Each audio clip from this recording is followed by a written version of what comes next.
Kana marjuna basan spasa bukandai. Gila yalom hakamra bahaneng gawe kaching mo kilong haba Mynsiem baku uwan ya umma utrai ulaong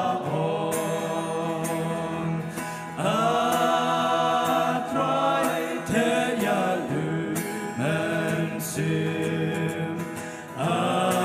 atrai te yalu Mynsiem atrai te yalu Mynsiem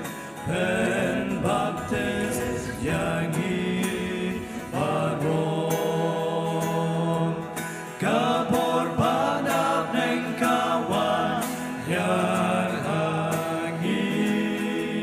kum cheng peker terkalir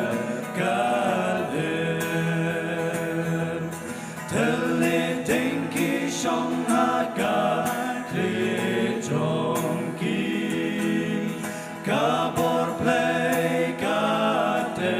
shanper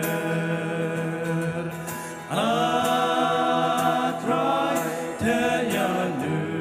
Mynsiem atrai te yalu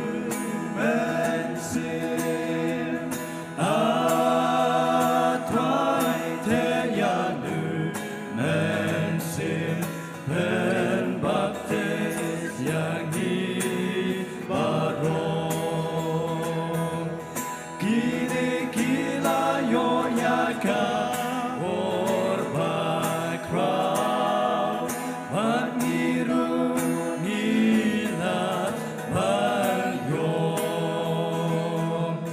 kani kakular yaki bakogu Batyaki bange baro atrai te yalu Mynsiem atrai te yalu Mynsiem atrai te yalu Mynsiem pen baptis yangi baron atrai te yalu Mynsiem atrai te yalu Mynsiem atrai te yalu